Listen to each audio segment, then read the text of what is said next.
Vermont Public Radio, WVPR, Windsor, Vermont, at 89.5 megahertz.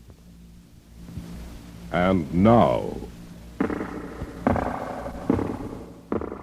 the Hall of Fantasy. Welcome to the Hall of Fantasy.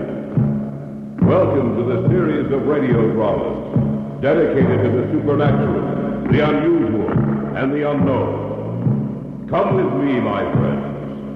We shall descend to the world of the unknown and forbidden, down to the depths where the veil of time is lifted, and the supernatural reigns as king. Come with me and listen to the tale of The Night the Fog Came.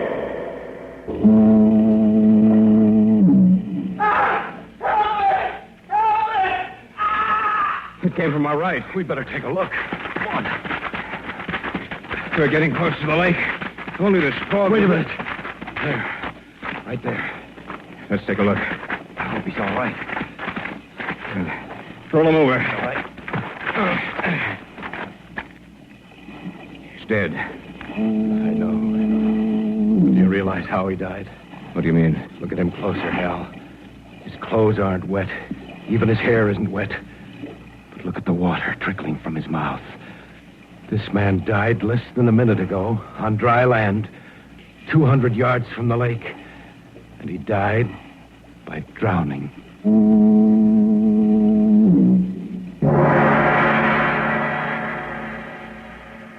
In just a moment, the Hall of Fantasy will present The Night the Fog Came.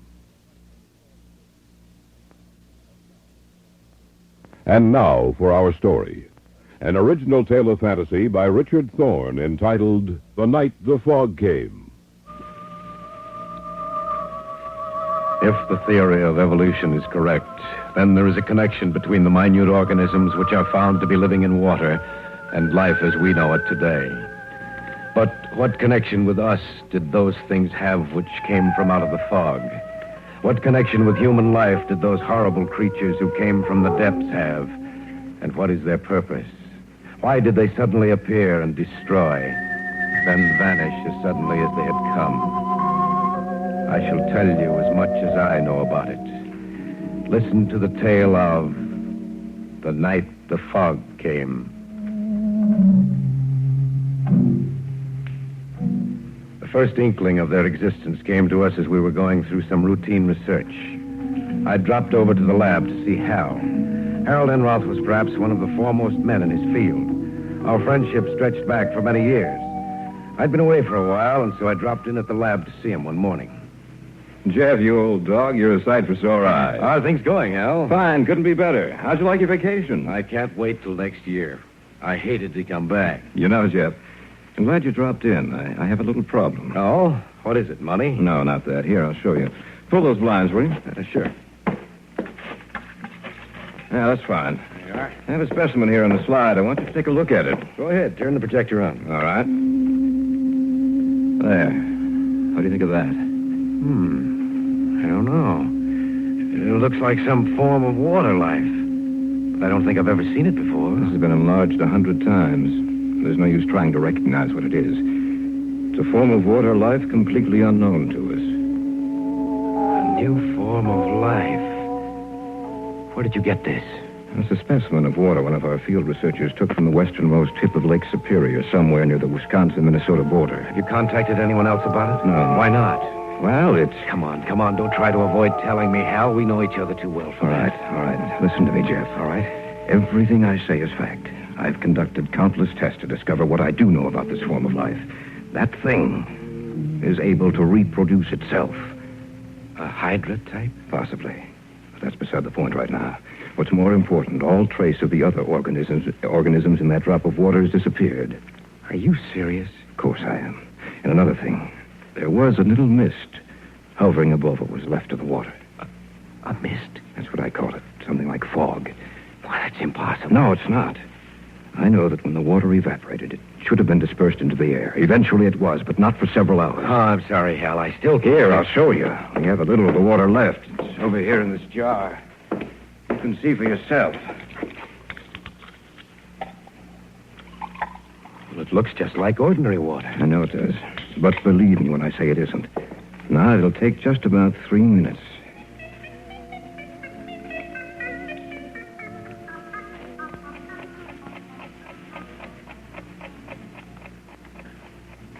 Do you see what's happening? I can't believe my eyes. See that little cloud of misty vapor beginning to form like fog? Yes. But what causes it? I wish I knew. Our field men say the conditions up there are getting to be unbearable. The whole area for 100 square miles is almost covered completely by this fog. What are you going to do? Well, I'm going up there myself. And Jeff, if I send for you, will you join me? Of course. I may need you. I may need everyone I can get. It's begun to prey on my mind, Jeff. Somehow I think there's something in back of this. Something the likes of which the world has never seen. Something evil.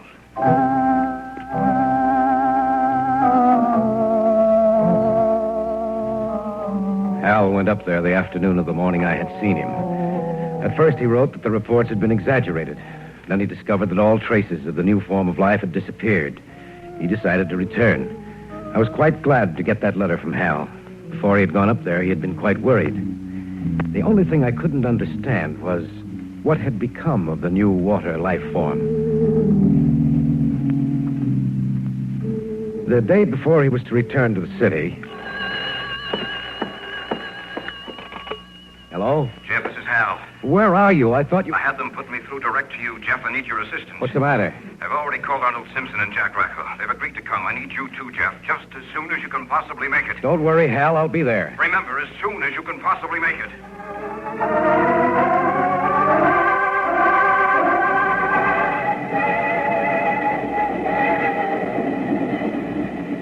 I knew Arnold Simpson, and he and I went up together.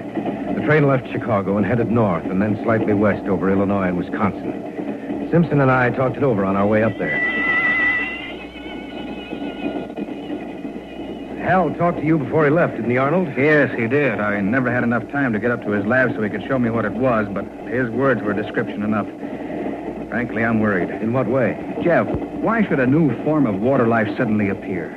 Why should it destroy everything with which it comes into contact? And why should the mist or the fog appear to be so dense and heavy?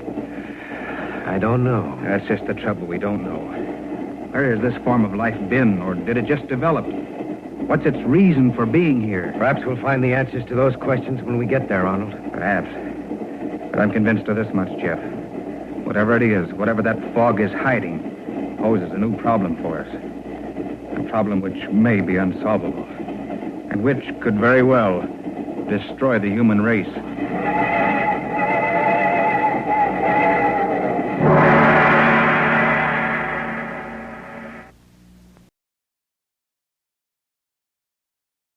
Back now to our story.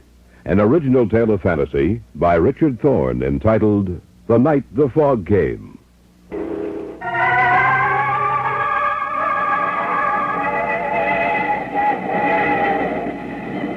Simpson seemed disinclined to talk, so we spent the remainder of the trip in silence, both of us lost in our thoughts.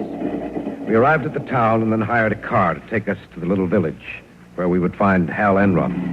The closer we came to our final destination, the darker the sky became, and the air was heavy with a mist which was both damp and clammy.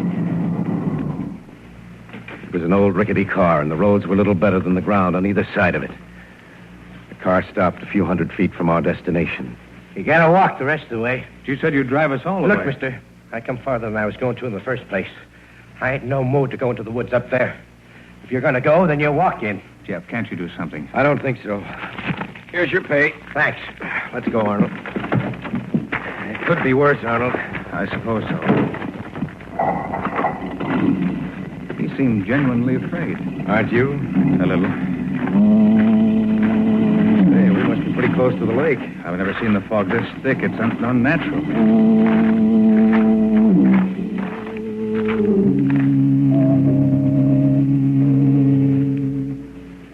Eventually, we made it up to the house. Hal was there waiting for us and showed us where we would sleep. Through the window, I could see that the fog seemed to be getting thicker.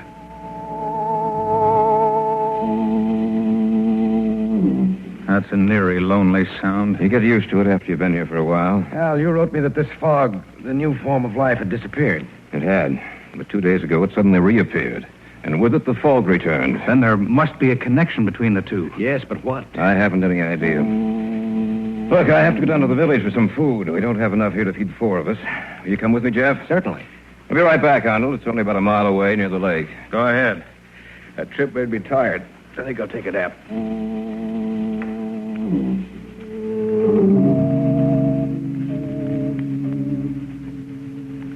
The house in which we were staying was on a high level of ground which tapered off on the side facing the lake.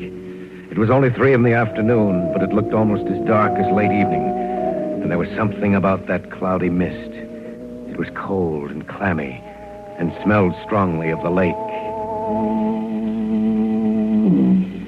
I don't see how you were able to stand it up here by yourself. Well, I had a lot of things to interest me. I was all ready to meet you at the station, but then when I got your call, I didn't know what to think. I wish I could understand this, Jeff.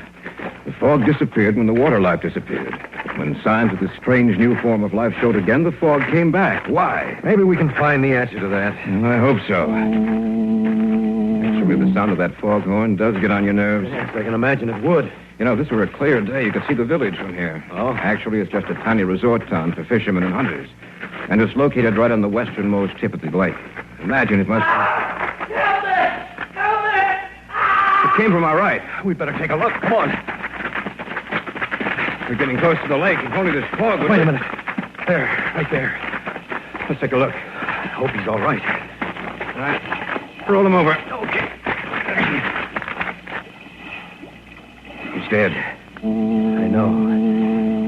But do you realize how he died? What do you mean? Look at him closer, Hal. His clothes aren't wet.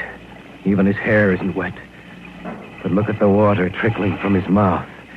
This man died less than a minute ago on dry land, 200 yards from the lake. And he died by drowning. That's not possible. You sure he drowned? There must be a doctor down at the village. Let's take him down there and see what the doctor says. Only I'm sure he'll agree with me.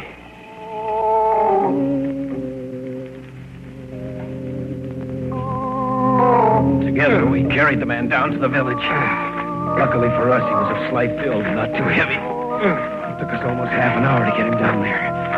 When we finally did arrive, it took another few minutes to locate the doctor. What do you think, Doctor? Get them out of here. All right. Will you please wait outside? The doctor can't work with you in here. He's just like all the others, ain't he, Doc? Please wait outside. Thank you. What did he mean by he's just like all the others, Doctor? Just what he said. Ever since this fog has settled down again, 5 people have died. All in the same way? Yes. You mean by drowning? That's right. I can't understand how this man we found could die by drowning when he wasn't in the water. You know, he reached him about a minute after he screamed. How could he drown? Professor Enroth, I've been asking myself that same question about all the others. I've been almost half insane these past 2 days trying to find the solution. And Dr. Craig, this fog, has it always been like this in the area? No, not until about 2 months ago. Which coincides with the time we first discovered that new form of water life. What did you say? Nothing, Doctor. We're doing a little research work up here, that's all. If this keeps up, I'm afraid of what might happen. I've never seen anything like it before. The fog, those deaths, how can they be explained? We don't know, Doctor. We just don't know.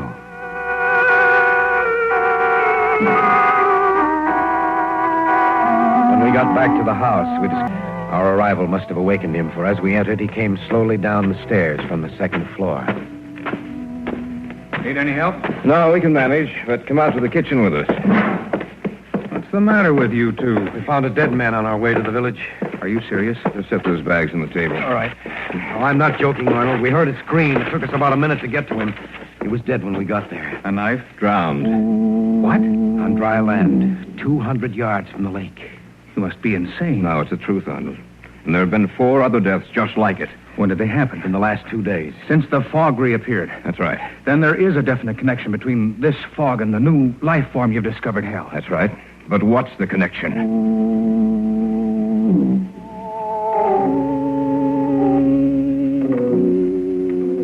We'd gotten back to the house about 6 o'clock. It was about 7 that it happened. Simpson said he was going outside for a minute. He opened the door. I just want to get outside for a bit. Good heavens. What's wrong? Take a look. The fog. It's so thick. I've never seen anything like that before. Shut the door. Some of it's getting inside. It's moving along the floor. Shut the door! Did you see it? Yes. The fog.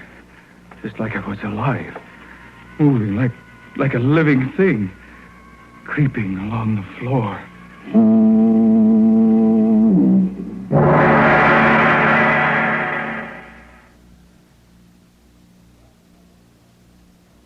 Back now to our story.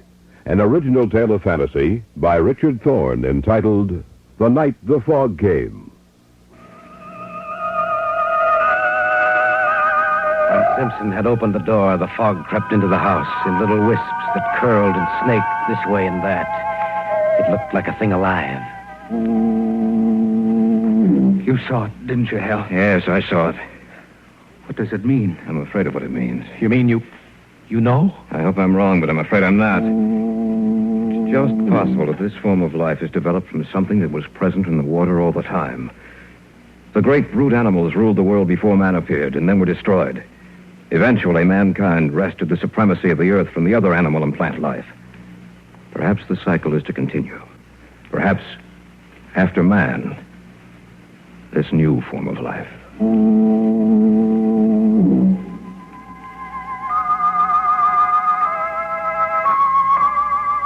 As the minutes passed by, we noticed that little slips of the fog began inching their way through every opening of the house.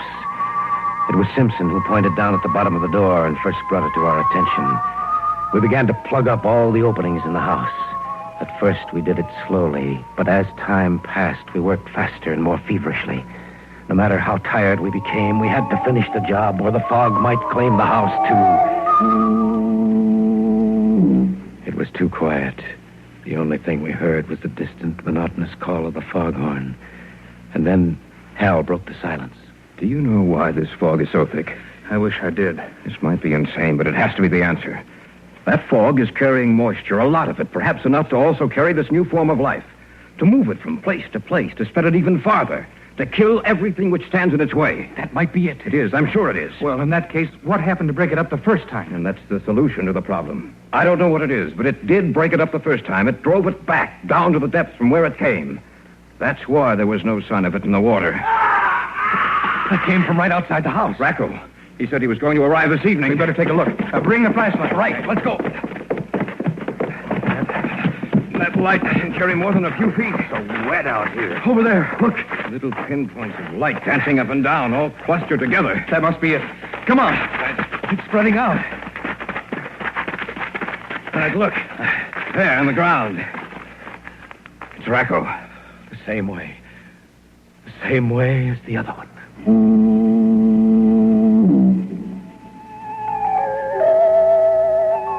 The little specks of dancing luminescence had withdrawn from Racco's body, but now we noticed that there seemed to be more of them. We carried the body back to the house. We'd forgotten to close the door behind us, and some of the fog had gotten inside. It wasn't too bad, however, and little by little it began to disperse. Look out that window. Yes, I see them. Gathering together with a whole mass, getting larger and larger all the time. Separating like the Hydra. It must be destroyed. Yes, but how? They created the fog. That must be the only way they can travel on land. They must have a basic water carrier. Have you realized what this means? What are you getting at? The area this fog now covers is 100 square miles. Every animal in this area may lose its life. And then what happens? They divide again and again and again. And the area of the fog keeps getting larger all the time. If it isn't stopped now, while we still have a chance, it may never be stopped. And I ask you the same question, Simpson. How? I don't know. Someone's outside. Let them in quickly. They're moving towards the house. Oh, thank goodness. I didn't think I'd make it. It's a miracle that you did. Sit down, Doctor. Thank you. I was out for a call on my way back to town. I noticed how thick the fog was. And then I noticed the animals lying dead in the forest. The smell of their death was in the air. I continued on towards the town. And then I saw the bodies lying just where they had fallen. The whole town seemed to be covered by a strange luminescent mass, which in some manner moved. I was afraid. Then I thought of you people in this house, and I got here as soon as I could. I don't know how long we'll be able to withstand them, Doctor. I'm sure the townspeople are dead now. In fact, almost every living creature in the area must be dead. But what is it? What caused it? If we get out of this alive, Doctor, we'll tell you. Look outside. It must have split again. It's twice the size it was. What are we going to do? Look under the doorway. They're getting through. Plug it up. Use some newspaper, clothes, anything. We've got to stop it. Constant opening and closing of the door. Loosen the other things we had down there. I think that'll do. Look, The things that did get in. First you see their light, and then they're gone. what happens to them? Perhaps we can't see them. Or perhaps they die. Hal, wait a minute. Your first letters to me mentioned the fact that the mist had been dispersed. What caused it? I don't know. Doctor, you're a native of these parts. Yes. I want you to tell me about anything unusual which happened that day. Well, I don't remember anything about that day particularly. I remember I was quite pleased to see that the fog had lifted. It was a beautiful day. Unseasonably warm. In fact, the sun was quite hot. Heat. I wonder if... If what, Jeff? These things, these Hydra-type creatures must die in the heat. This house is quite warm. The day the fog was dispersed was warm with a bright sun. Perhaps that's the answer. Doctor, is there any fire break around this area? Well, there was one cut through the trees several years ago. Yes. Case of a fire, a bad one, in the heavy timberlands. Everyone was instructed to get into this area. In other words, there's a complete fire break around this entire area. Yes. It comprises about 150 square miles. And that's it. It's the only chance we have. We'll burn out this area and hope it drives them back. There's some oil downstairs. Get it. We'll start the fire here and hope it sets fire to the trees surrounding this house. Be right back. We'll have to make a run for it once this place is on fire. We may not come out of this alive, but we can try.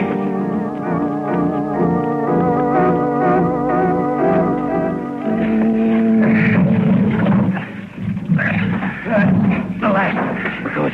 Now, everybody knows what... You'd better light it. Those things outside, they're going to get in. Each man will carry a torch. Yes. All right, light your torches. All right. And then set fire to this house. All right. Lighting mine. All right. And yours now. All right. One more. Right. Under the door. They're pouring in under the door. Set the house on fire.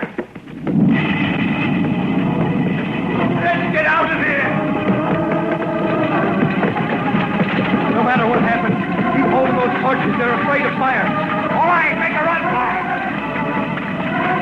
Come on, Doctor!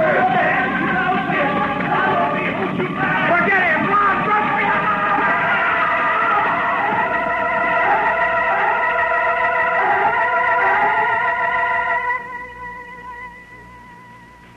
The fire caught hold, and the entire area was burned out. A week later, the smoke had cleared, and the fire was out. There was no sign of the fog, which had meant death to so many things. I had caught a glimpse of the doctor. He had dropped his torch, and it had gone out. He was immediately engulfed in those luminescent killers. I'm going back up there with Enroth and Simpson. Though there is now no trace of those things in the water, still we know they lurk somewhere, waiting for their moment. We must destroy them, once and for all, before that moment arrives.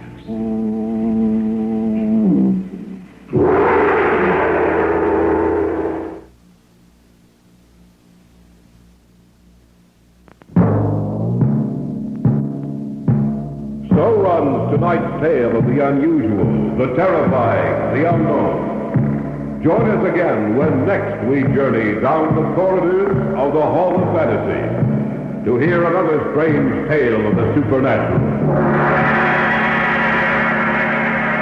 All characters and events portrayed in these programs are fictional, and any similarity to actual events or persons, living or dead, is purely coincidental.